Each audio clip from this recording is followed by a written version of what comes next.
Ẹ kú dédé àsìkò yìí, ẹ kú ojúmọ́, ẹ kú ìyálẹ̀ta, ẹ kú wákàtí, ẹ kú òru, ẹ kú ọ̀sán. Ọdẹ ọdún bí èmi náà ni ànífẹ́ lòmíì ṣe mí lágbára lọ́wọ́ Olódùmarè. Orúkọ tèmi ò yí padà, bàbá àròpọ̀rẹ́. Màá máa wí pé àyọkù ibi nínú ilé wa, nínú ẹbí wa lágbára lọ́wọ́ Olódùmarè. Mò ń bọ̀, ẹ jẹ́ kí n dókè lọ́hùn ná kí n wá padà. Kí òkòtó máa tú yangba nìṣó lóde, gbogbo yín ni mo kí o, mò ń bọ̀.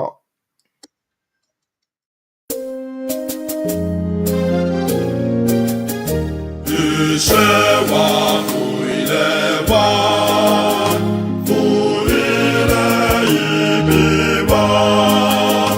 Kàgbéga, kàgbéga, kàgbéga fún ayé mi. Ìgbàgbọ́ wa ni pé àti bẹ̀rù làwọn mọ̀.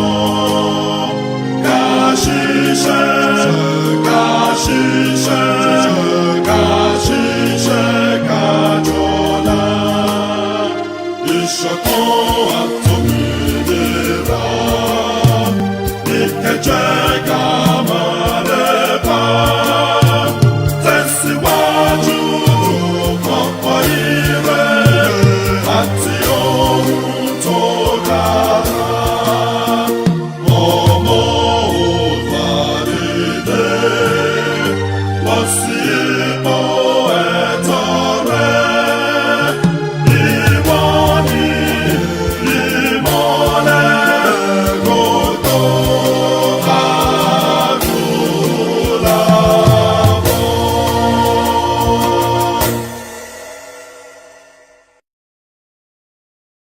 Káàbọ̀ padà lágbára lọ́wọ́ Olódùmarè. Bẹ́ẹ̀ tí ń jáde lọ lónìí, ẹ ní tẹ̀lẹ̀ níbi tó ti gbé lójú o. Ọwọ́ ayé ọfà ayé ò ní gbà yín, ẹ ò ní ṣìṣe, ẹ ò ní ṣèrè, ẹ ò sì ní ṣìjẹ lágbára lọ́wọ́ Olódùmarè. Ẹ káàbọ̀.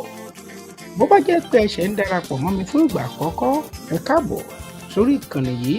Tó bá sì wá jẹ́ wípé ẹ ti máa ń wá tẹ́lẹ̀, mo kí yín pé ẹ káàbọ̀.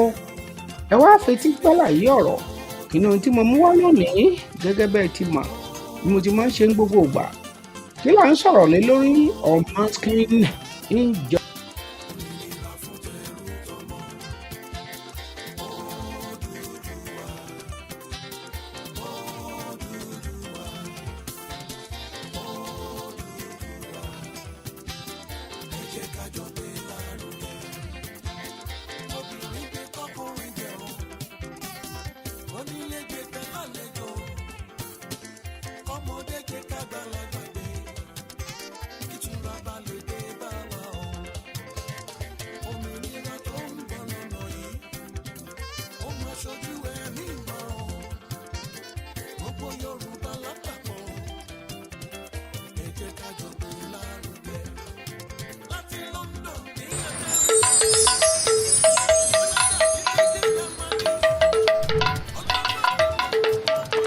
Welcome to Yoruba Kingdom TV.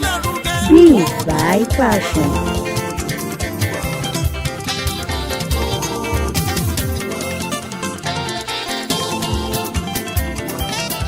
Ẹ jẹ́ kí n máa mọ bí tẹ́ ẹ ti wọlé wá láàrin ìṣẹ́jú méjì. Bàbá mi olúwa ò jẹ́ mo fi olúwa ò jẹ́ ń kó olúwa ò jẹ́ ìrọ̀nà olúwa ò jẹ́ ń dáná mo gbé fún yín. Ẹgbà kí celebrate yín, ẹ̀yin lẹ kọ́kọ́ fi kọ́mẹ̀tì ránṣẹ́. Ẹgbà.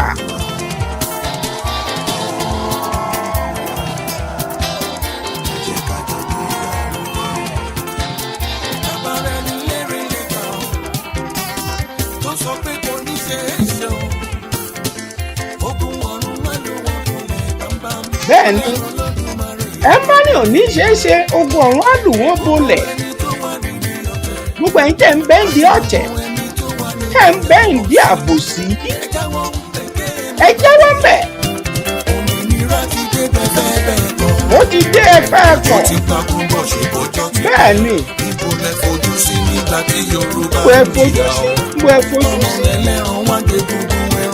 ọmọ ẹlẹ́ran tí wàá jà lójú àkísà káàkiri. Ìwà àbàjẹ́ dẹ̀ ń wù yí. Bámúbámú mo yá ebi bá àpá lápẹ́jẹ́ fún. Kódà Odùduwà ilẹ̀ Yorùbá ní jẹ́ bẹ́ẹ̀. Ó máa débẹ̀ fẹ́ bẹ́ẹ̀ kọ́. Kàlẹ́mọdé yìí. Gbé sókè.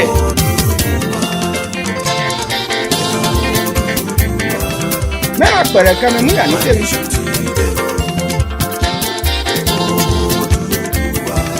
Aha! Ohun àràbá ìwọlé yìí.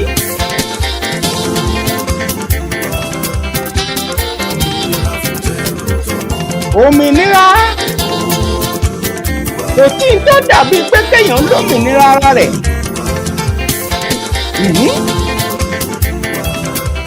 Mo ń bọ̀. Bóyá ilé ti yá gbogbo ọmọ Odùduwà. Ilé ti yá gbogbo ọmọ Odùduwà. Ìyàwó ò ní jọjọ ọmọ oṣù kè. Ilé ti yá gbogbo ọmọ Odùduwà. Orúkọ yín yé mi báyìí, ẹ jẹ́ n gbé sójú agbágbé káwọn èèyàn mọ̀ tó orúkọ yẹn. Wọ́n mọ̀ pé orúkọ Yorùbá ó yàtọ̀ sáwọn orúkọ pẹ̀ẹ́pẹ̀ẹ́ tẹ́ máa ń sọ̀rọ̀ ayín káàkiri. Ẹlòmíì lè kọ́ra rẹ̀ ní Mr. Rọ́bà. Ẹlòmíì lè sọ pé Mr. Stone. Ìmí àsọ̀rọ̀ rẹ̀ ó lè sọ pé òun Mr. Powder. Kọ́lọ̀ òun ṣàánú ẹni ní àwọn ọkọ̀ búkú ẹ̀yẹ owó kọ́ gidi. Ẹ ní dààmú bàbá mi tó kọ́ púpọ̀ ẹ̀ tó jẹ́ ń gbé jáde yìí. Àwọn ọkọ̀ tá a fi bèrè orúkọ lọ́wọ́ Olódùmarè nìyí. Ó ní ọ̀tá ìbáyọ̀mí Olúwa ò jẹ́ orúkọ tó dùn. Mo fẹ́ fi nǹkan kan hàn wá. Mo rí fọ́nrán kan. Ẹ jẹ́ kí n dá músíìkì dúró díẹ̀. Mo rí fọ́nrán kan kí n tó kó sí agbami ètò tí mo wá unveil nǹkan lónìí ni.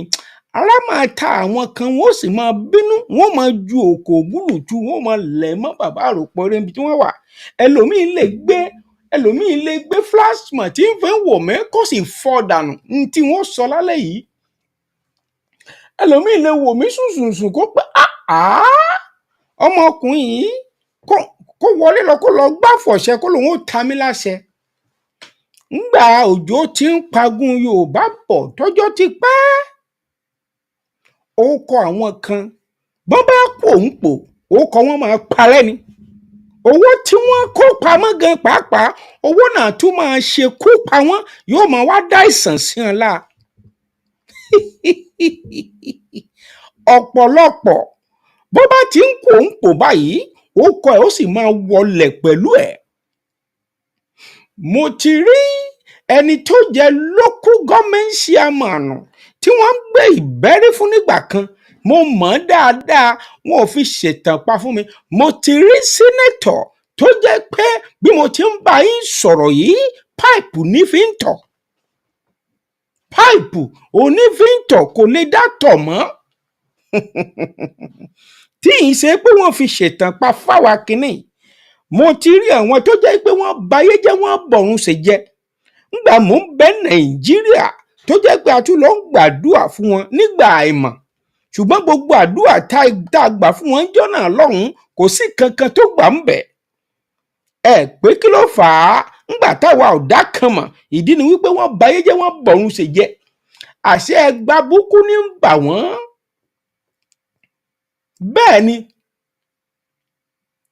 mo wá rí fọ́nrán kan. Ẹ má bínú.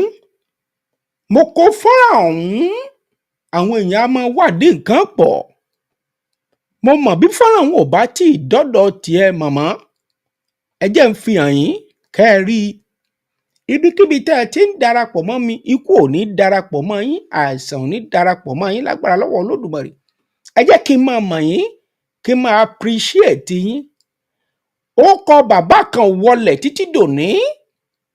Ó kọ rẹ̀ ò parẹ́, ó kọ rẹ̀ ò parun. Lẹ́nu lọ́lọ́ yìí, àwọn kan kóra jọ, wọ́n lọ fún àwọn èèyàn láwọ́ọ̀dù. Akéwùmí, kí ló jẹ? Ṣé nípa African kìíní kan màá rántí? Ẹ ń bá wà níbí tó bá rántí, ẹ lè rán mi létí o. ó wá sọ̀rọ̀ ńbẹ̀ ó ní àwọn kan pera wọn ní kinní kan tí wọ́n wà òpó náà wọ́n wà lọ mọ́ gẹ́rẹ́bì ní òpó náà pọ̀ wọ́n ń sí òpó náà ẹ wo ayé àwọn sínétọ̀ wa lóde alábàjọ tí sínétọ̀ míì máa kú nínú ipò tó jẹ́ pé kánsà ni ó máa fi rún pákó gbàgbà kó ń bẹ̀ tán àtúbọ̀tán èsì o ọ̀pọ̀lọpọ̀ ó pé gbogbo ohun tá à ń sọ yẹn kò sí ti ń jẹ́ bẹ́ẹ̀ irọ́ lọ pa nemesis ń bẹ tí ń ṣiṣẹ́ bí àrá bẹ́ẹ̀ ni nemesis òun ni Yorùbá pè látúbọ̀tán àṣegbé kan ò sí láyé àṣepamọ́ ló ń bẹ gbogbo oògùn àìkú tó o ṣe agilítí tó o fi ṣoògùn àìkú bí kò bá pagilítí bó o ló ti rí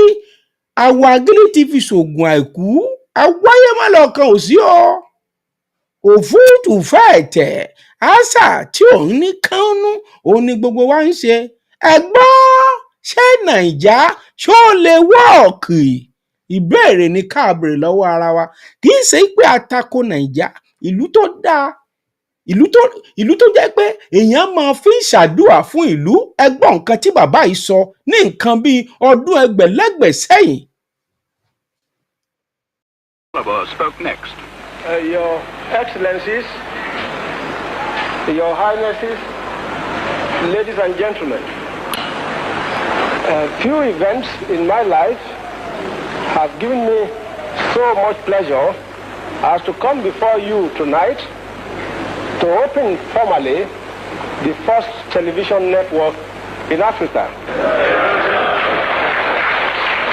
Western Nigeria television is already being emulated by other parts of this country as well as a number of other African states.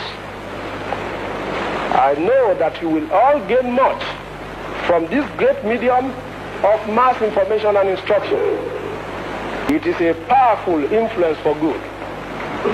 And I am confident that in due course, it will assist in making our great country even greater. Very soon, we and our partners will introduce commercial radio to Nigeria. And we have made careful plans that this medium too will be used for your benefit. With these few remarks, I have great pleasure in formally launching Western Nigeria television first in Africa.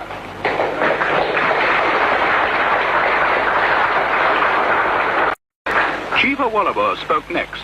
Your Excellencies, Your Highnesses, ladies and gentlemen, few events in my life have given me so much pleasure as to come before you tonight to open formally the first television network.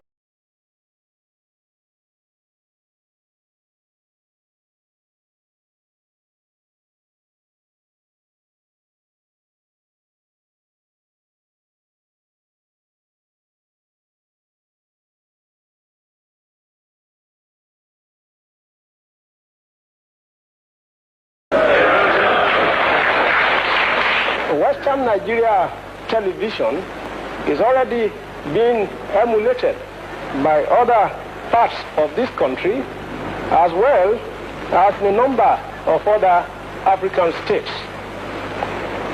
I know that... àwọn èèyàn gbàràdá ni òun ni Yorùbá jẹ́ fún gbogbo àwọn ẹ̀yà tó kù ní gbogbo àgbáńlá ayé pàápàá nílùú Áfíríkà gbàràdá alára gbàràdá òun ni Yorùbá ní ti ìwé kíkà alára gbàràdá òun ni ti Yorùbá ẹ̀mí kan ṣoṣo tí ń bẹ lára Nàìjíríà tí ò ń rebété ọwọ́ Yorùbá ló wà bẹ́ẹ̀ ni bẹ́ẹ̀ mi ò ń bá sì rebété gbogbo àwọn sínétọ̀ tí ń bẹ ń bẹ̀ wọ́n máa fẹnu fẹ́ra bí abẹ̀bẹ̀ ni ẹ mọ̀ dí abá kí Bọ́lá Ahmed ó máa múra. Àgbàrá ò lóun ò nílé wọ́. Bí Bọ́lá Ahmed bá ń sọ̀rọ̀, tí bá ń lánu, tí bá ń dán ètè, ẹ rò pé Olódùmarè ní ń sọ̀rọ̀.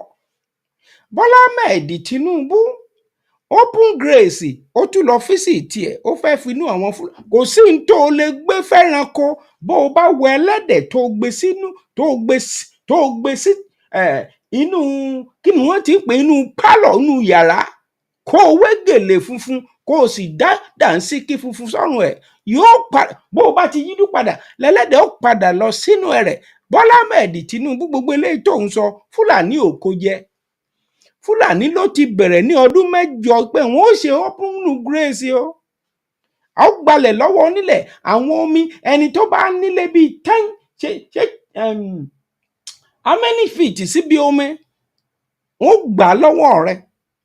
Tìjọba ní bó bá kọ́lé bẹ̀, wọ́n lè gbé Fúlàní wá bẹ̀ pé kí wọ́n máa jókòó lọ bí ọ̀ràn. Ní 21st century, ẹ wá sọ pé ẹ lè ṣe open grace sí ibi tó wù yín. Ṣùgbọ́n tí ń bà mí nínú jẹ́ ni wípé orílẹ̀-èdè yìí ó dojúbolẹ̀ po.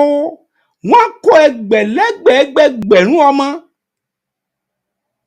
Ní ìgbà Tinubu débẹ̀, ọmọ tí wọ́n ti gbé, àwọn èèyàn tí wọ́n ti jí kọ́, wọ́n fẹ́ fi bàjọba Bọ́lá Ahmed Tinubu jẹ́, kò sì fúnra. Unveiling, iṣẹ́ ibi àwọn èèyàn wọ̀nyí ni kẹ́ ẹ jẹ́ unveil ẹ̀, ká unmask ẹ̀, ká sísọ lójú eégún gbogbo tí ń ṣẹlẹ̀.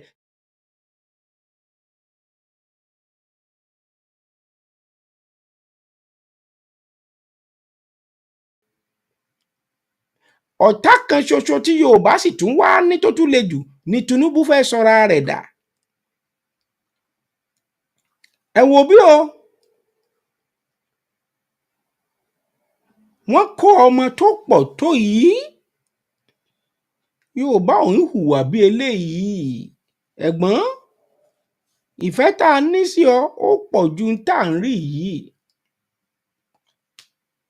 Ohun ẹyọ kan tó lè fi rescue orílẹ̀-èdè Nàìjíríà tó ilé tòrò, devolution of power.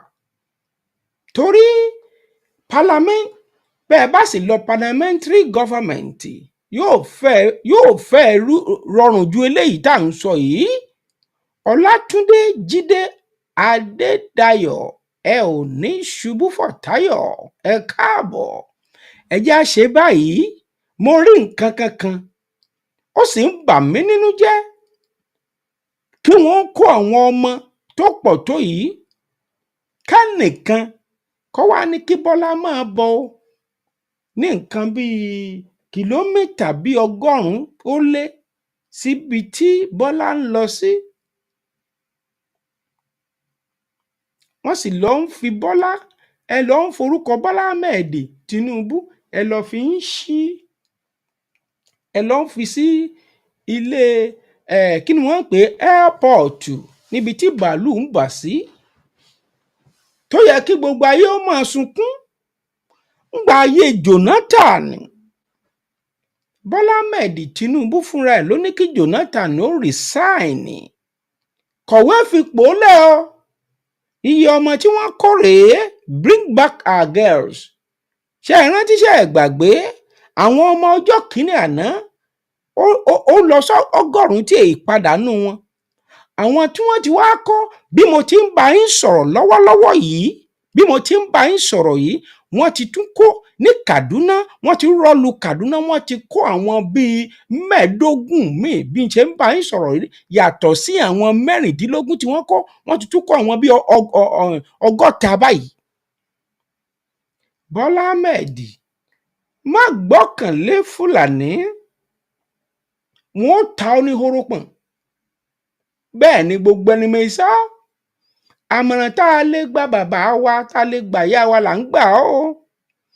Open grace tẹ́ ẹ kàn dọ́gbọ́n fi ń káwọn eléyìí mára, àwọn náà wọ́n ti já gbútupùtu. Ẹ̀mẹ̀ tí ń kọ́ mọ́ ń ṣẹ́. Àwọn aláwọ̀ funfun ní ń kọ́ wọn ńṣẹ́ ní ń kọ́ wọn lọ́nà tí wọ́n ó gbà wọ́n mọ gbogbo jókà tó o ní lọ́wọ́. ẹ gbàgbé bóyá ṣẹlẹ̀ ẹ jẹ́ á gbọ́ wìrìwìrì yìí ẹ jẹ́ á ṣíṣọ lójú eléyìí ṣíṣọ lójú eégún ẹ̀. Our next story is from Nigeria. Last week we told you about a kidnapping. Almost 300 students were taken from their school during morning assembly. This was last Thursday. The children still haven't been found and no group has taken responsibility yet, but the kidnappers are expected to demand a large ransom for their release. Now, if this was happening on your watch, what would you do? Send out the army? Go meet the families of the victims? Set up base in the affected town until the children are found? All good options. But Nigeria's President Bola Tinubu has different ideas. He did fly out yesterday, but he landed about 150 kilometers south of the affected village. He went to a different state. Why? To inaugurate an airport that has been renamed after him. So amid a spree of kidnappings, Nigeria's president chooses to inaugurate the Bola Tinubu airport. A crisis is unfolding under his nose, but Tinubu is busy cutting ribbons, which begs the question, how tone-deaf can you be? How can you ignore the plight of your citizens? These are some families from Kuriga, the village where the children were kidnapped. We plead with the government to help us. We don't have any security in this community, no police outpost, no military presence, and no local vigilante. We are responsible for our own security, so anytime they want, they will invade the community and do whatever they feel like doing. We don't know what to do, but we believe in God. We don't have security, no soldiers, no police to protect the school. This problem we are facing, we are crying, looking for help from the government and God.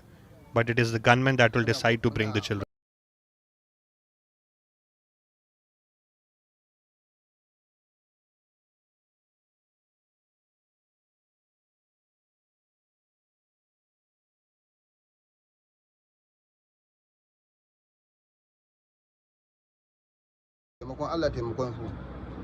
They say they haven't received any help from the government. They're at the mercy of the bandits, and they're anxiously waiting to get their children back. In this situation, inaugurating an airport seems absurd. Now, the Nigerian government will say that they are on top of things. They have reportedly deployed the army. They're apparently working with the Air Force and local vigilante groups as well. But so far, there have been no updates on the whereabouts of the children. Meanwhile, there have been more kidnappings. On Saturday, 15 more school children were taken, this time in the country's far north. In another case, kidnappers have come out with their ransom demand. This is for 16 people who were kidnapped on the 28th of February. The kidnappers allegedly want 14 trillion naira. That's about 25 billion US dollars. Of course, that's a ridiculous amount, but it shows the impunity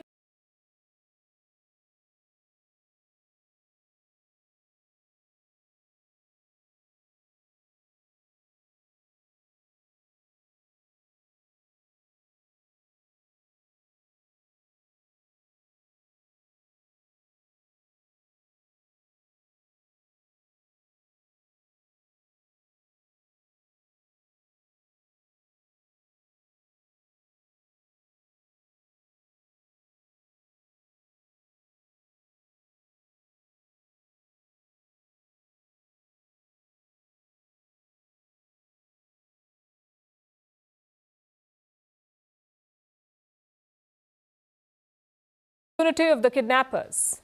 They've been getting bolder over the last few months. Since Tinubu came to power last May, an estimated 4,500 people have been kidnapped.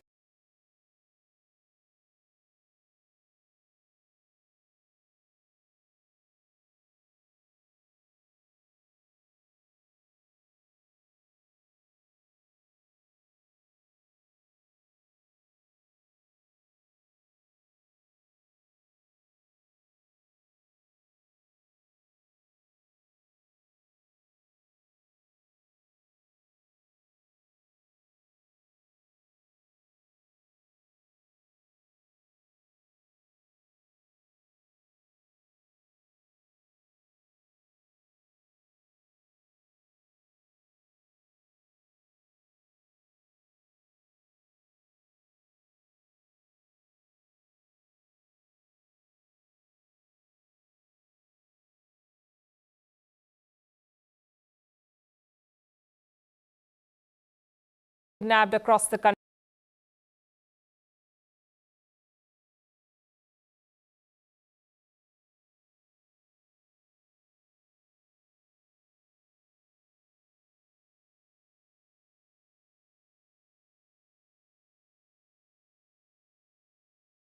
country. This is according to a consultancy based in Lagos in southern Nigeria.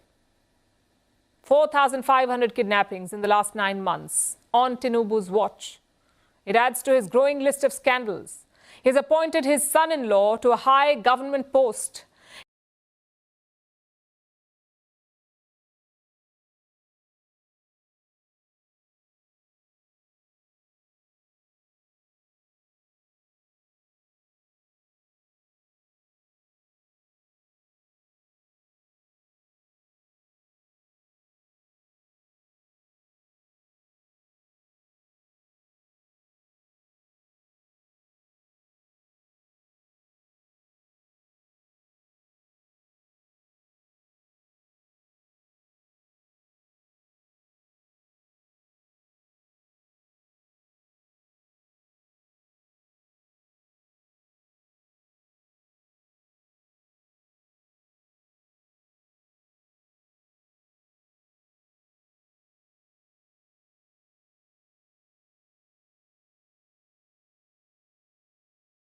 His economic policies have caused the Naira to crash. The people have been suffering with rising inflation, and now kidnappings are rampant again. Amid all this chaos, Tinubu chooses to put his name on an airport. It shows his misplaced priorities and utter lack of tact.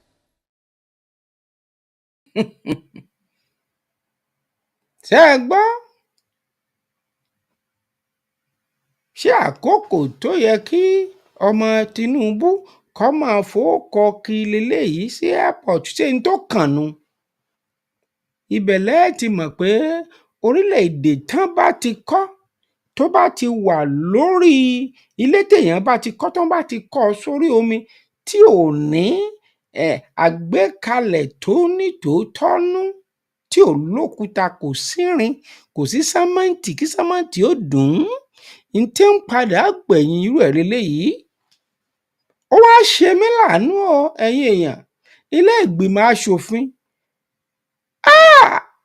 ojú gbà mí tì nígbà mò ń gbọ́ níwùsì burúkú kan báyìí, kò tiẹ̀ ṣeé gbọ́, kò ṣeé fetí gbọ́, kọ́lọ́run ó ṣàánú wa ni. mò ń bọ̀, ẹ jẹ́ n wá níwùsì náà kó má dàbí ìgbà bá sọ wípé ẹnu rẹ ẹnu pọ̀. ẹ jẹ́ n fi hàn wá, mò ń bọ̀. ó bà mí nú jẹ́ púpọ̀ ńgbà mo gbọ́ gbogbo àwọn kinní ńbo la bára wa dé, kí ni tiẹ̀ ń ṣe wá gan-an?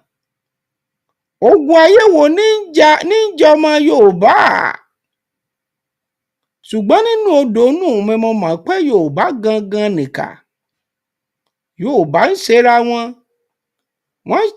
wọ́n sọ wọn di bọ́ọ̀lù fáráyé gbá nítorí owó, nítorí ipò, àti nítorí kí la fẹ́ jẹ òun ni ọ̀pọ̀lọpọ̀ ọmọ Yorùbá ṣe sọra wọn di bọ́ọ̀lù fáráyé o.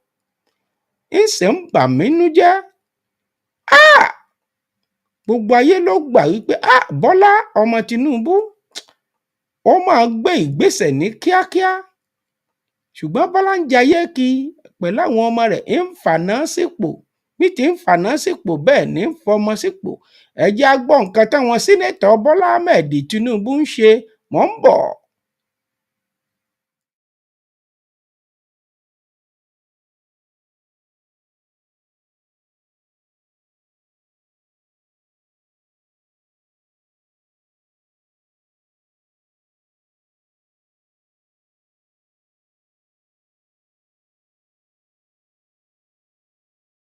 A motion is raised on a matter of urgent importance by the chairman of the Senate committee in charge of the budget. He reads part of the transcripts from the controversial Hausa interview. Apart from what the National Assembly did on the floor, there was another budget that was done underground which we didn't know. have the documents. The man in the eye of the storm jostled to speak to defend himself. My attention was called to this particular forward submission. And we chatted. Myself, Senator Dab, Senator Karimi, Senator Medoki. And they showed their anger about this particular statement. And I said, listen to the Hausa Virgin. In the Hausa Virgin, did you hear me mention Akpabio's name? Did you hear me mention Padin? We discovered some senatorial districts in this particular document. Some senatorial districts have up to 120 billion. And my senatorial district has just 2 billion. The lawmakers also have a bone to pick with Senator Sumaila Kawu from Kano State. We are not in any way intent to undermine either the president, Senate president, or the Senate. We are matured enough. Use your mic and read out what you posted. Apparently,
we discovered 3 trillion was inserted into the budget without location. I am not the originator and I am not the maker of this.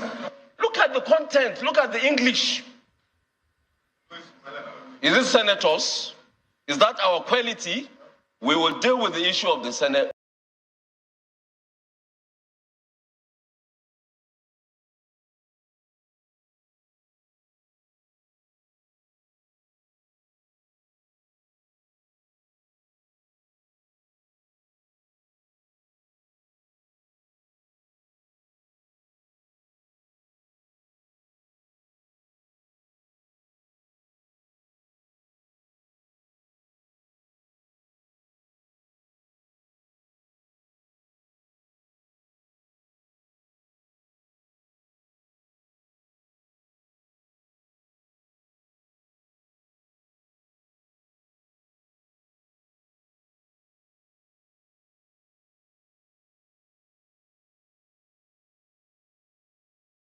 Of the budget, but we have to also deal with our ethical standard in the Senate. We are going forth and back on these issues and coming up with issues of the budget and individual issues concerning what came to our various constituencies. If we want to go into those issues, all of us are culpable. Some senators here, so-called senior senators, got 500 million each. I am a ranking senator, I didn't get. Did I go to the press? The lawmaker had struck a chord as the Senate immediately descended into a rowdy session before the Senate president restores calm by invoking the Senate's rules. The Senate, or if it is in the committee, shall be silenced so that the president of the Senate, or sitting as chairman, may be heard without any interruption. When it was calm, Senator Jaribe quickly offers to clarify his earlier statement. I said 500 million for projects. I was drawing from the statement Abdul Ningi made to me. These are not trivial matters for the lawmakers, many of whom sought apologies or penalty for what they described as outright falsehood. If one lacks integrity And we are fond to associate with anyone who like integrity. They say it is birds of the same feathers that flock together. The confidence of the Nigerian people in the institution of the National Assembly. The way to go, in my view, is for both of them to recount what they have said and to say that they didn't say so, or if they said so, that they made a mistake of the head, not of the heart, and ask that they be forgiven. We must do the right thing. Rather than pandering to our egos and the rest of them, I think we should do the right thing by tendering an unreserved, unconditional apology to the Senate. I'm also speaking as a Southerner. For the first time, the attempt to take the election of the leadership of this Senate beyond June 13, 2023 must stop. Mr. President, sitting as chair, make no mistake about it. A few people who fear they will not give you more than 1 year to spend in this chair want to do everything possible before the 13th of June to remove you. I am not protesting. If I got anything here, it is not money put in my pocket. They are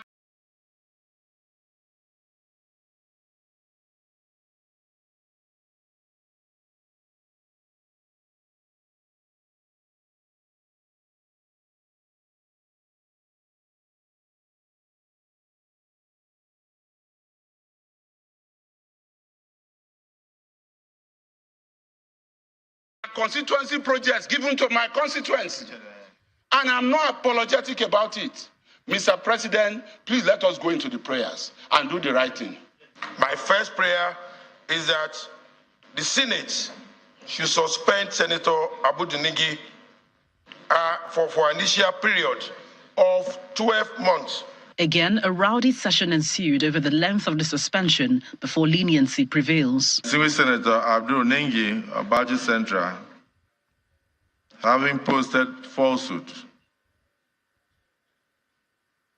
through his interview on BBC Hausa Service and other media,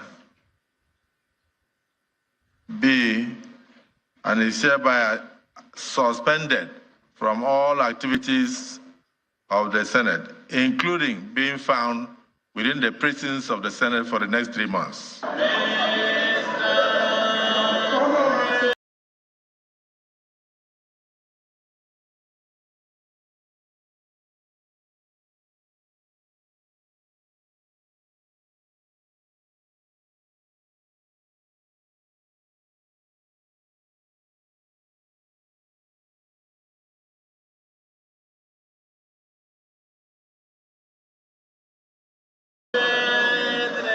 The Senate now awaits a written apology from the suspended Senator Abdul Nengi from Bauchi Central any moment from now, which will be considered on the next legislative sitting. Now, it's not clear whether or not he will actually apologize or seek redress in court like other lawmakers in the past. From the National Assembly, Gloria Umezuke, Channels Television News. And still on the allegations of budget padding, co-founder of Budgets, a private organization dedicated to analyzing and simplifying Nigerian national budgets, Seun Onigbinde, claims that the members of the National Assembly indiscriminately inserted constituency projects to gain large allocations for their benefit. Mr. Onigbinde also says that this issue originated from the 9th National Assembly and faults the presidency for not properly... 9th National Assembly. If this all arbitrarily 11 billion in their constituency.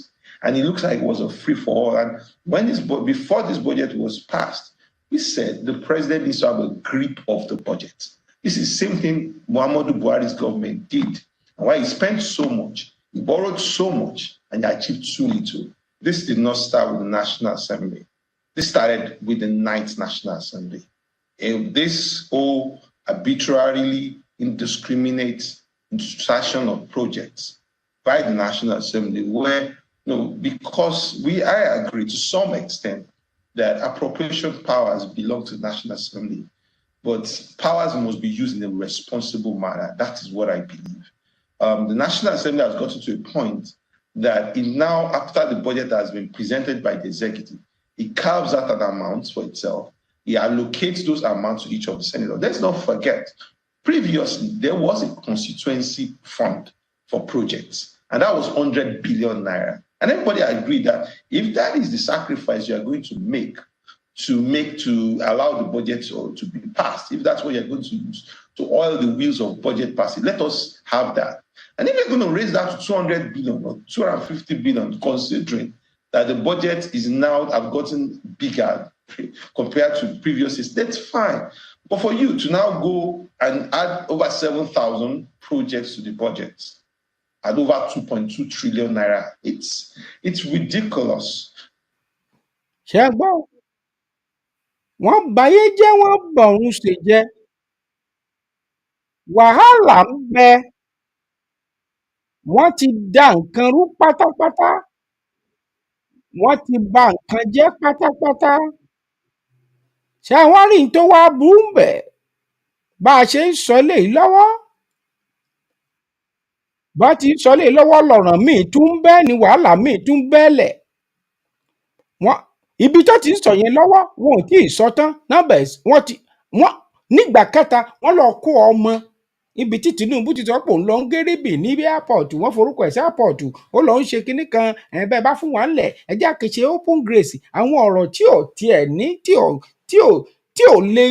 ò lè sọ sèsóre. Táwa náà ọmọ kékeré bẹ́ẹ̀ bá ń fọ̀bọ́ lọmọ kékeré báyìí yóò ti mọ̀ wípé ẹ̀ ń tàn ń jẹ ni. Ìyá mi Grace olùṣòótọ́, ẹ má bínú, ó lè má yé mi ṣùgbọ́n mo kí í.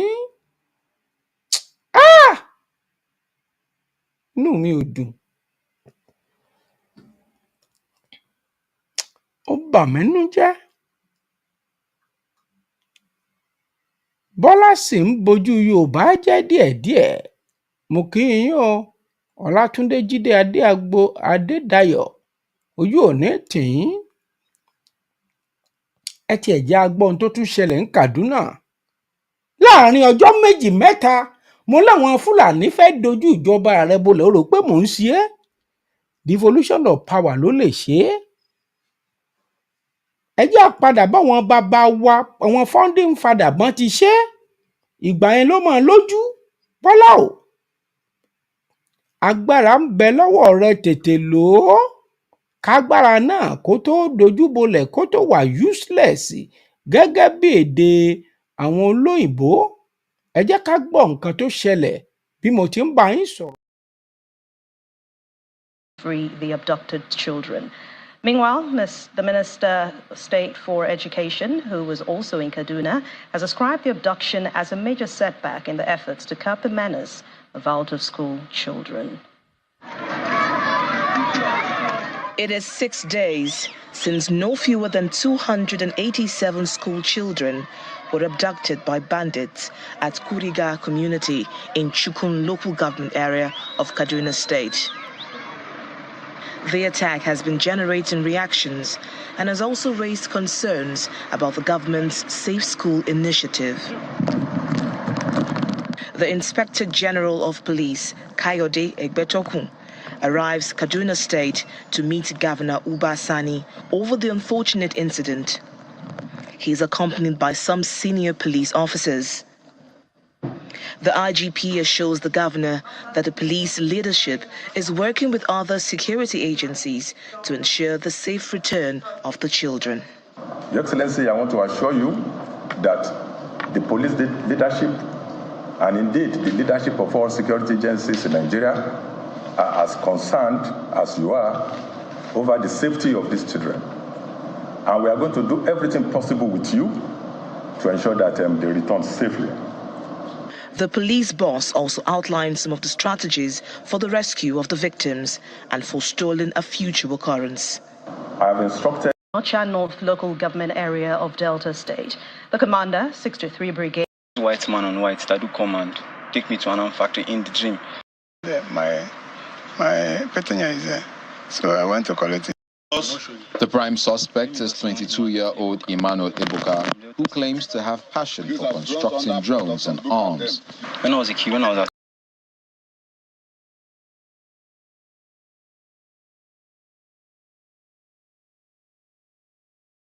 Ọba lè fetí gbàlàyé ọ̀rọ̀. òun ló jẹ́ kí n fi díẹ̀ hàn wá ń bẹ̀. Ó bà mí nú jẹ́ tí irú wa bá rántí ayé ọjọ́ ohun tí bàbá Awólọ́wọ̀ dúró tọ̀wọ̀n èèyàn ń pàtẹ́wọ́ tó ń pàtẹ́wọ́. Your Excellencies, Your Highnesses, ladies and gentlemen, few events in my life have given me so much pleasure as to come before you tonight to open formally the first television network in Africa. Western Nigeria television is already being emulated by other parts of this country as well as in a number of other African states. I know that you will all gain much from this great medium of mass information and instruction. It is a powerful influence for good. And I am confident that in due course, it will assist in making our great country even greater. Very soon, we and our partners will introduce commercial radio to Nigeria. And we have made careful plans that this medium too will be used for your benefit.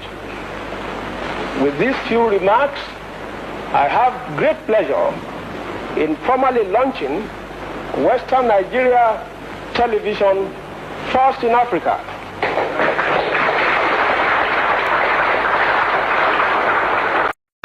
Chief Awolowo spoke next. Your Excellencies. Béèrè ìbéèrè kan ẹ̀yin èèyàn tẹ́ ẹ bá mọ̀ kí ló fà á tó jẹ́ pé a ò ríru bàbá Awólọ́wọ̀ nínú àwọn tán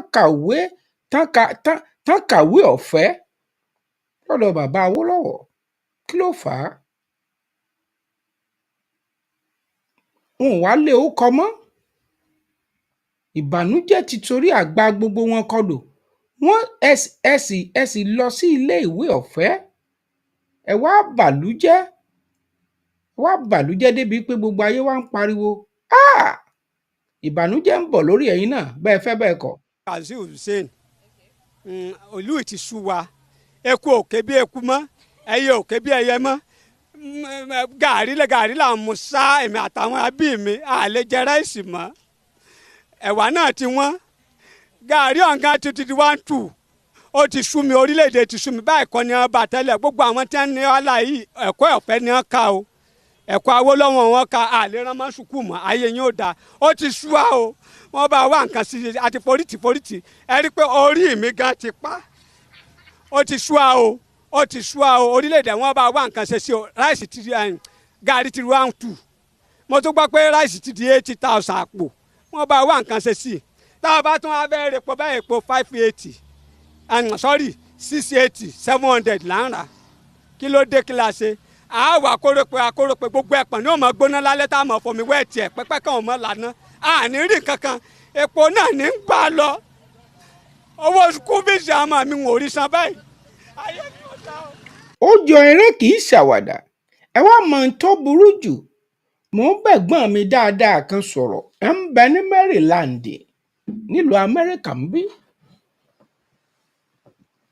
Àwọn á máa kọ́ mọ́tò àwọn á máa ta mọ́tò. Lọ́dọ̀ tèmi àti gbé mọ́tò ó wọ́n wọ́pọ̀ mo wá ní ẹ bá ń ra mọ́tò kí n lè gbé lọlé. Bí mo ti ń bá yín sọ̀rọ̀ yìí ẹ wo mẹ́sẹ̀gì tó wọlé. Mo sì gbọ́ nínú níùsì mo rò pé bóyá kè í gbọ́ ni.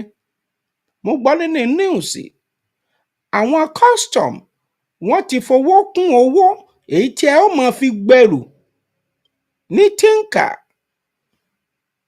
Òun rèé Bọ́lá ó ní ibi tí ọ̀gá rẹ̀ àkúdàáyà tó bá ṣẹ́ dé ibẹ̀ lọ́ọ́ ti bẹ̀rẹ̀. Mo gbé fún ọ mo gbà fún ọ ọmọ dáadáa ọ̀wá ń bojú Yorùbá jẹ́ kàkàkí. Mo gbé fún ọ mo gbà fún ọ ìwọ lọ̀gá agbára tí ń bẹ lọ́wọ́ rẹ tó ń lò lọ́wọ́lọ́wọ́ yìí bá ń lò ó. Ṣó ti gbọ́ mọ́ bínú ẹ lò ó kẹ́ ẹ fi ṣe dìbò ẹ padà sí conference tí Jonathan ń ṣe tẹ́lẹ̀. Olúṣẹ́gun Àrẹ̀mú Ọbásanjọ́ ẹbọra òwú gangan regret. Jonathan regret pé kábàámọ̀ bá ti tètè ṣe kinní yìí tán. Bẹ́ẹ̀ ni Samson Báyọ̀ ẹ ò purọ́ wọn làwọn ní bẹ ní ìcháàjì. Mo gbé fún yín bàbá yìí orí rẹ pé pọ̀ ẹ jẹ́ ń gbé fún yín ẹ gbà.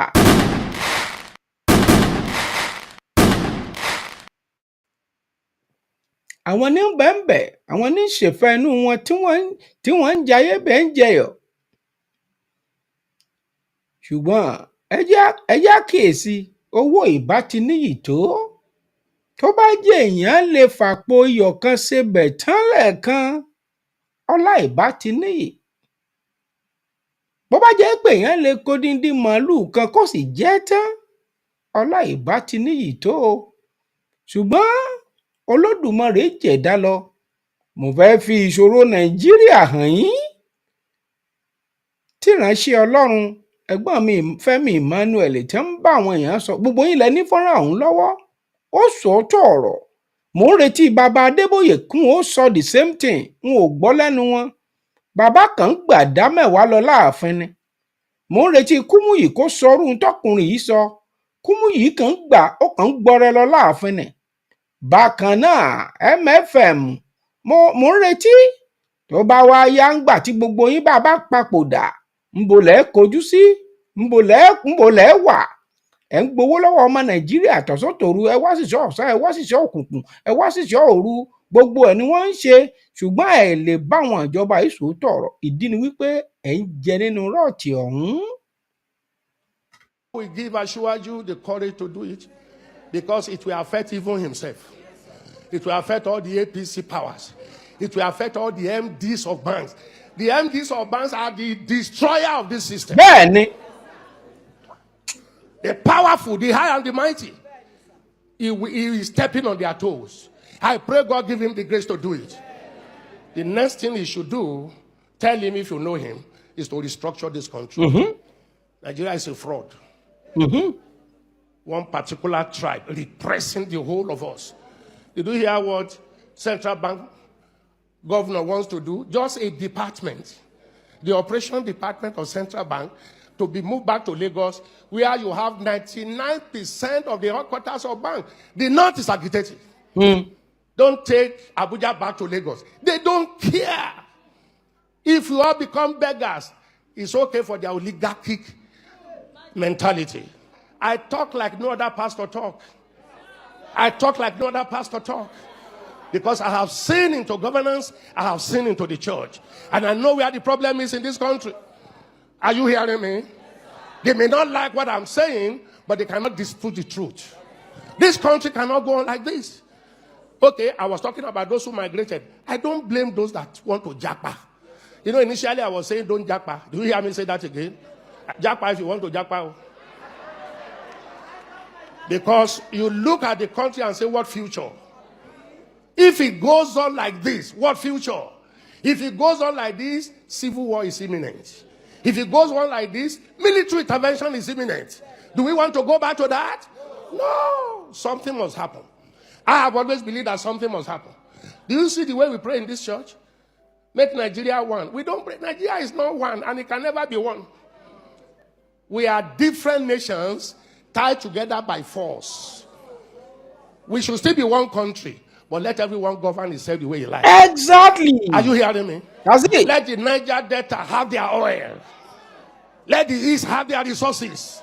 Let the Yoruba people have their resources. Let the North have their resources. Let them manage their security.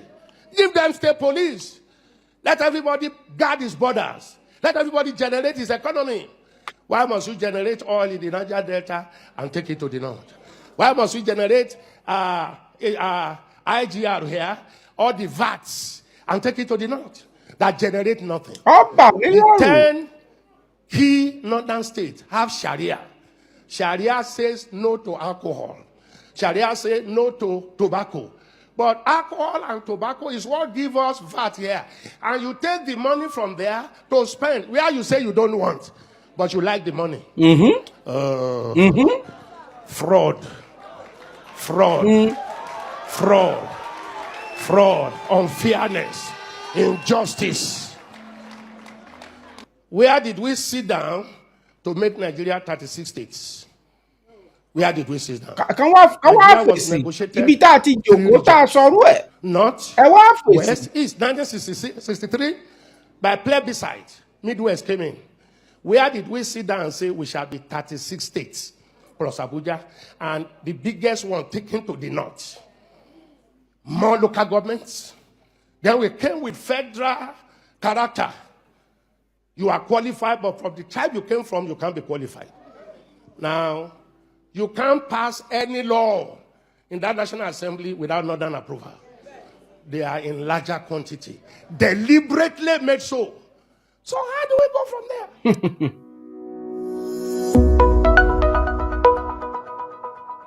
ṣe gbọ́ bìtìbìtì èké ayé àti ọ̀run tó ń bẹ lọ́wọ́ àwọn aráabí, àwọn tí Bọ́lá Ahmed Tinubu gbójúlé. Tán jẹ́ ní agbánu, ẹ bá ń sọ fún kọ́ńkálùkù lọ́ọ́ tún bẹ̀ ṣe, kọ́ńkálùkù lọ́ọ́ tún bẹ̀ ṣe òwe. Tó bá jẹ́ wípé ńgbà bàbá Awólọ́wọ̀ tó sọ̀rọ̀ yìí, ẹ wò ẹ rántí tó sọ̀rọ̀ yìí. Your Excellencies,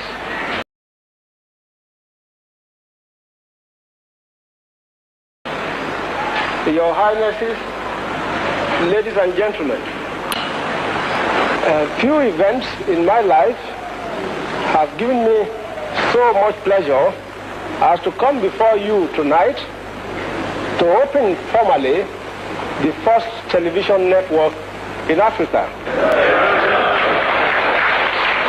Western Nigeria television is already being emulated by other parts of this country, as well as in a number of other African states.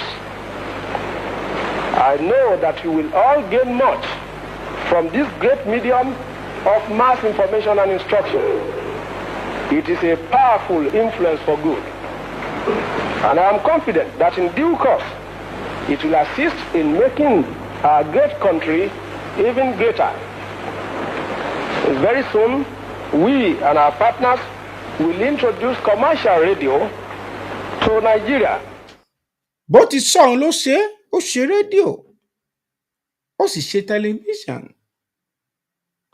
Ṣùgbọ́n àwọn tá kàwé ọ̀fẹ́ tí bàbá yìí gbé kalẹ̀, àwọn ní ń ba ayé jẹ́ tán ń bọ̀run ṣe jẹ́ yìí. Aláwọn tó pẹ̀lú ìjàjà June 12, àwa náà ń bẹ́ńbẹ́ àti ìkú. Tó fà á nítorí pé a rí díẹ̀díẹ̀ ìgbà tí wọ́n ń sọ wípé àwò ń bẹ nínú òṣùpá tí wọ́n ń sọwọ́ báyìí, àìsọmọ àgbékọ̀rùn roko ń gbà náà. Bó tiẹ̀ jẹ́ pé n ò fojú gan ní bàbá wò lójúkorojú, àwa náà máa ń wò ó. Ó ń bẹ nínú òṣùpá o, kinní kan ṣe kinní kan. Gbogbo ohun tó sì ṣe, a sì jẹ gbádùn díẹ̀ ń bẹ. Lẹ bá débẹ̀ tán, ẹ wá dojú ẹ̀ bolẹ̀. Ńbo la ti jòkó pé a ní 30 something state lóòótọ́ gẹ́gẹ́ bí Pastor Emmanuel ṣe sọ. Mo kí yín o. Ẹ̀gbọ́n mi Adnaiti, ọmọ Kẹ́hìndé Gbẹ̀gbọ́n, ojú òní tìín.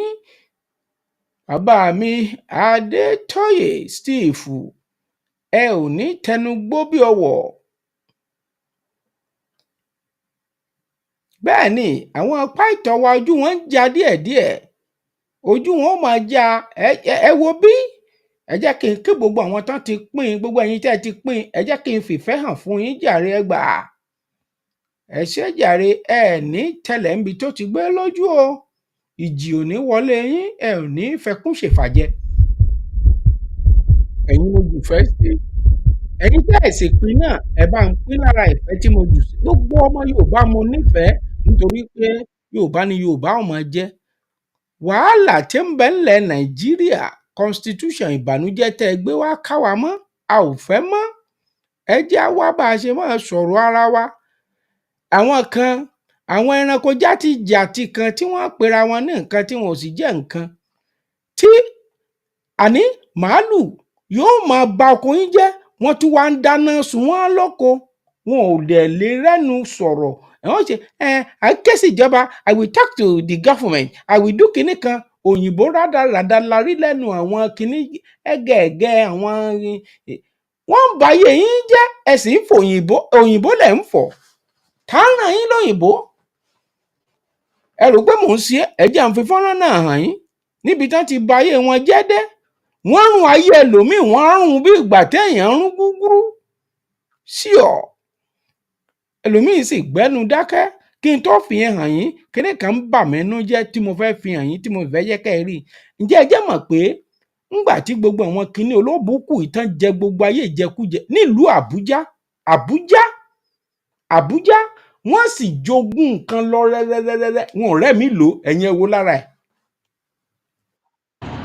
Another part of Bua Estate.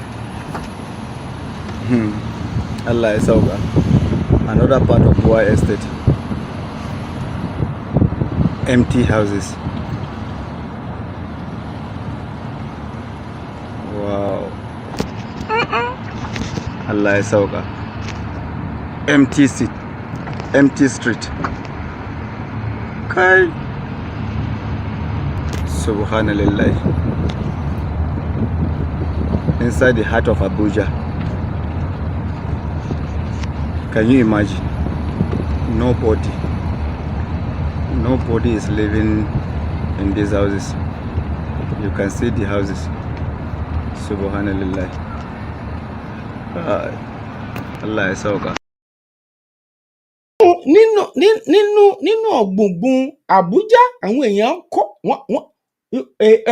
èèyàn kan tó sì jẹ́ pé ẹsẹ̀ bàtà mẹ́fà Bọ́lá Ahmed Tinubu wò bí mo forí ìyá rẹ bẹ̀ ọ́ gbogbo tó ní mo fi bẹ̀ ọ́ ẹ restructure ìlú yìí ẹ dékóníkàlùkù padà sílé baba ńlá baba ẹ̀ kọ́ńkàlùkù lọ máa develop space ẹ̀ àwọn sínétọ̀ tí wọ́n ń jà lówó wọ̀nyí ojú wọn á lè wálẹ̀ owó bìtìbìtì táwọn agbésùmọ̀mí ń béèrè yìí gbogbo ẹ̀ á lè dínkù àmẹ́ni tá a lọ jólé mọ́ lórí bí sínétọ̀ kan bí ò bá tú owó tá ń gbà wọn ò fi ṣe nǹkan kan ó lè làwọn gómìnà wa àwọn náà sì mọ̀ pé Nàìjíríà ò lè ṣiṣẹ́ ní jẹ́ kí wọ́n yí ó yẹ kó yẹ yín ọmọ Tinubu ó láyà bí àrọ̀ ni àyà níní ìjàjò ògùn lọ akúrúyẹjú Tinubu olóhùn iyọ̀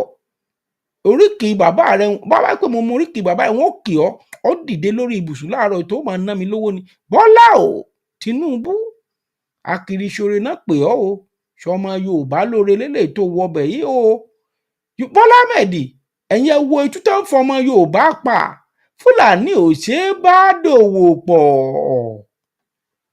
ní ìlú Ìkẹrẹ Èkìtì ní Èkìtì state ó ti tó ṣẹlẹ̀ o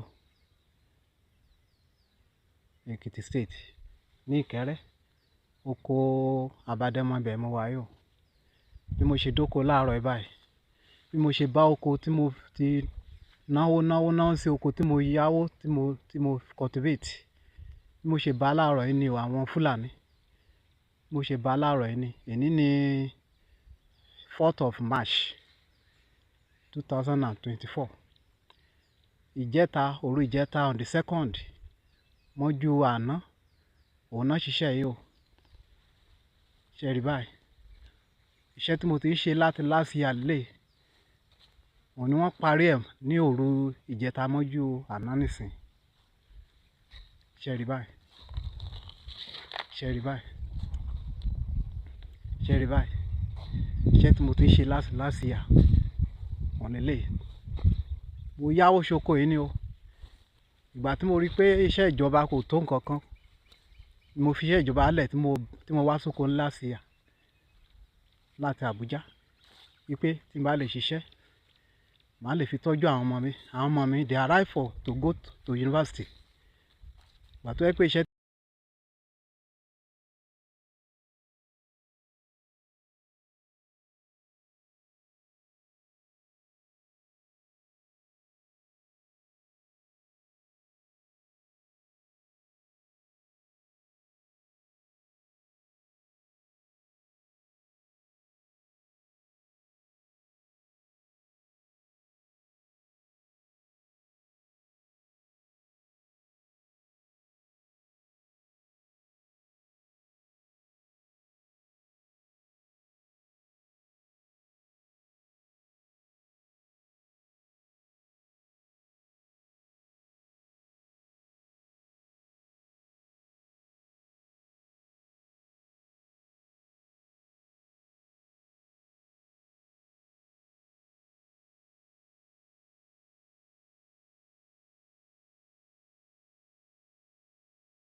mọ̀ pé iṣẹ́ yẹn ò lè tó nǹkan kan ló jẹ́ kí n wá ṣiṣẹ́ mo lọ yáwó. I spent more than $1 million on this land. This ilẹ̀ tẹ́ ń wò yìí is more than 1 acre, is almost 2 acres of land. Mo ra sọ́kà, gbogbo sọ́kà tí mo lò sórí oko yìí mo ra gbogbo ẹ̀ pátá ni. Ṣẹ́ni báyìí wọ́n parí ẹ̀ nísìnyí, kò sí nǹkan tó kù, wọ́n fi ẹyọ kan lẹ̀. It's almost 2 acres of land. Òun náà parí over the night. So tán bá ń sọ nsìn, I'm a youth o, wọ́n á sọ pé àwọn youth they are lazy. Òun ni lè ń sìn o. With the hope pé tí àwọn ọmọ mi they arrive to go university, that's why I decided to come to farm to come and labour. They finish it, wọ́n parí ẹ̀ over the night. Ẹ̀yin ìjọba, ẹ jọ̀ọ́ ẹ má wò wá ràn. Kò sí ibòmíì tá lè yà sí, kò sí iṣẹ́ ń ta. A lè ṣe yahoo, a lè jalè. Òun la fi yà sóko, ẹ ràn wá lọ́wọ́ kó dá báyìí.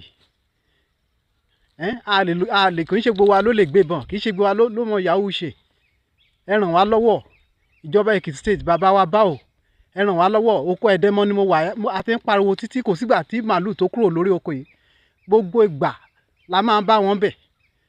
Níbi oko Ẹ̀dẹ́mọ ibẹ̀ ni mo wà nísìnyí báyìí. Wọ́n parí ẹ̀ over the night. Gbogbo iṣẹ́ tí mo ti ń ṣe láti last year, mo ti dá gbèsè lórí oko yìí. Mi ò mọ̀ bí mo ṣe fẹ́ san gbèsè yẹn padà o. Ẹ wo báyìí.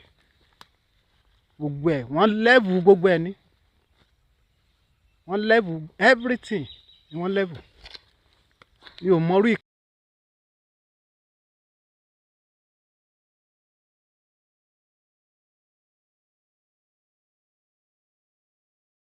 Mi ò mọ nǹkan tá a ṣe fún wọn o.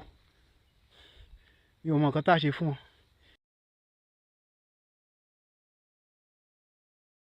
Eléyìí ti pọ̀ jù. My dear people in Nigeria, look at this. This happened over the night. This is a tragedy. The farm I cultivated, I've been cultivating since last year. I borrowed money, almost $1 million, to cultivate this farm. This is my planting farmland.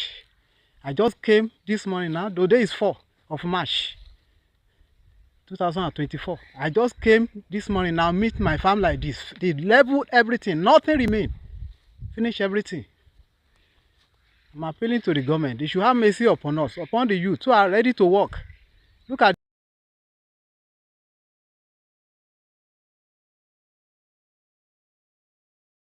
this. How am I going to pay back? I borrowed almost $1 million to cultivate this farm. They finished everything before I come. You see everything now. See everything. Where can I go? Where do I start from here? Look at. Nothing was left. Nothing. They finished everything. Can you imagine this? See, look at their excreta. This is their excreta. This is how they have been coming every day, almost every day. I've met them on this farm several times. I have cried. Nothing was done. Look at it. They now finish it now. They finish everything. This government, help us. This suffering is too much in the hands of these men. Help us. Help us. Where can we go? Where can we go? We can't go and carry gun. We can't rob.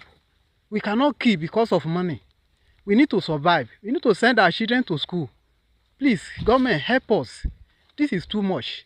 These men, they are always inside this bush. Especially this Ẹ̀dẹ́mọ.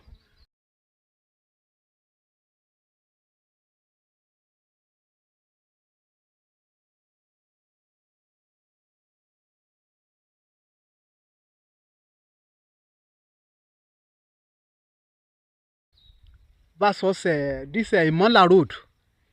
Ẹ̀dẹ́mọ, Imola, that's Ìrẹ́pọ̀dùn road. Igbó Ìjàn, oko Ẹ̀dẹ́mọ. Sẹ́ẹ̀tì kejì tún lélẹ́yìí o. Táwọn Fúlàní tún dó. It's another set.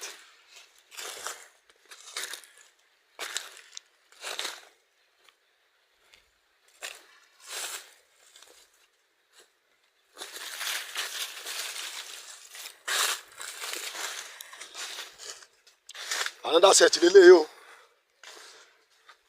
Táwọn bòròró finá sí. Ẹ̀rá òkèrè hàn. Ọ̀rẹ́ dọ́rin o. Èyí bà mí lè ru o.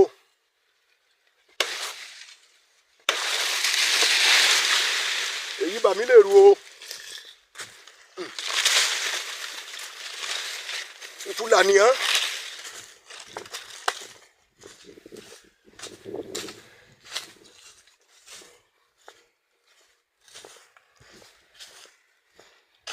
Sórí. Sẹ́ẹ̀tì mi tún lè. Èyí bà mí lè ru o. Ìfúlàní hàn.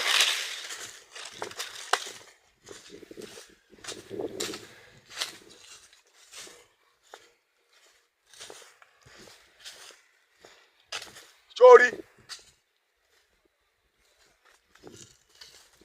Sẹ́ẹ̀tì mi tún lè léyìí o. ẹ̀yin èèyàn n ò sọ pé kẹ́nìkan lọ yàdá kó lọ yọ̀bẹ o ṣùgbọ́n nínú ìwé òfin àti nínú ìwé ọ̀rọ̀ Ọlọ́run pàápàá òfin tó dáàbò bòlú kò ní kéèyàn ó mọ̀ dáàbò bora ẹ̀ kò ní kó o mọ̀ dìfẹ́ǹdì ara ẹ̀ béèyàn bá ń bọ̀ tó bá fẹ́ pààyàn mọ́lé tọ́wọ́ rẹ bá kọ́kọ́ ju tiẹ̀ ó máa padà rojọ́ pa á ṣùgbọ́n ó yà mí lẹ́nu fún Yorùbá ibi tẹ́ ẹ bá yí ara yín dé ẹ wá sọra yín dìgbà àkọlẹ̀ káì self defence kò sí ní tí ò bá jọ o ṣùgbọ́n tìyín mo rí wọn ò máa bọ̀ pápá yín ẹ wàá gbé Bíbélì dání ẹ máa gbàdúrà lórí ọ̀tà wọn wàá pa yín mọ́bẹ̀ ọ̀run àpáàdì ló ń lọ nítorí pé kò pẹ́ o máa fà bòbóra rẹ àti rìn wọ́n bí tipẹ́ wọ́n bu àwọn òkú ò nínú igbó yìí àti ń ṣe tipẹ́ wọ́n kú ò bá a bá sì fẹ́ sọ ẹ lẹ́ lóògùn ẹni ò bàbá ńlá oògùn sí ọ ojú ò tiẹ̀ tì í ọkùnrin ọlọ́kùnrin tí ń rọra ń ṣiṣẹ́ díẹ̀díẹ̀ fọganáísà òun lẹ lè lọ rí oògùn mọ́bi tí ń ṣe fọganáísà kí táyà ó máa bẹ́ lọ́wọ́ ẹ̀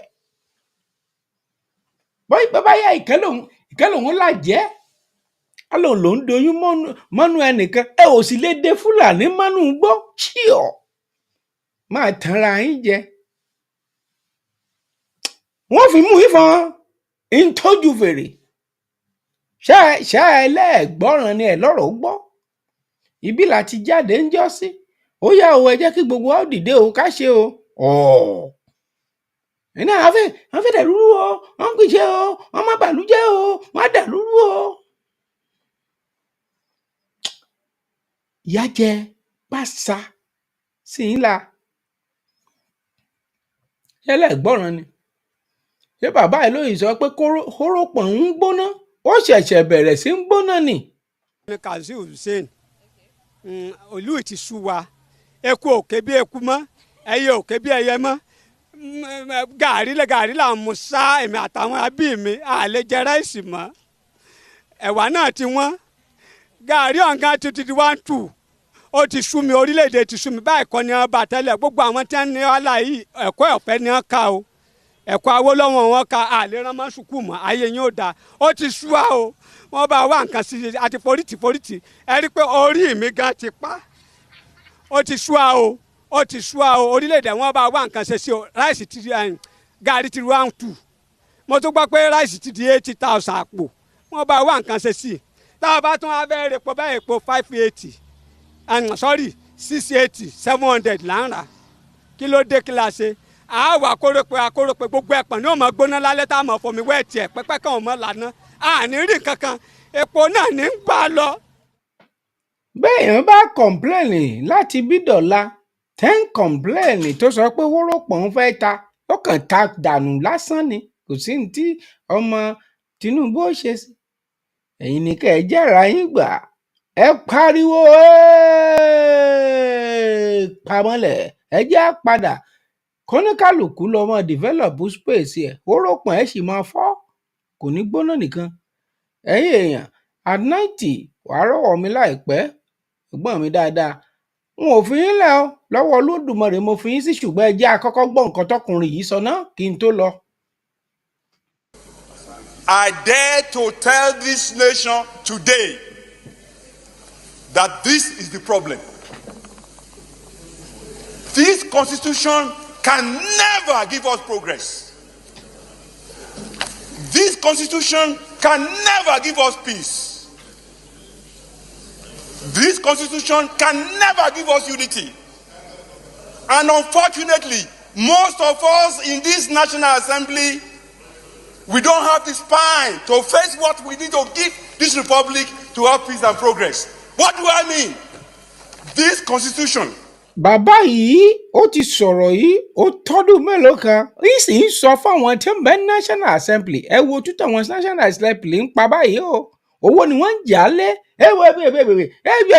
tó bá yá wọn ò fi ṣe àfọ́rí ara wọn dànù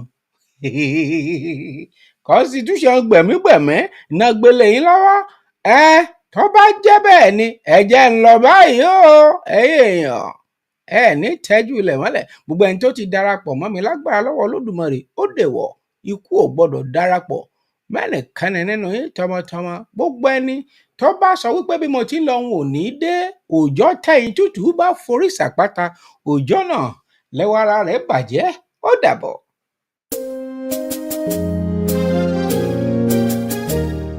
Iṣẹ́ wa fún ilẹ̀ wa.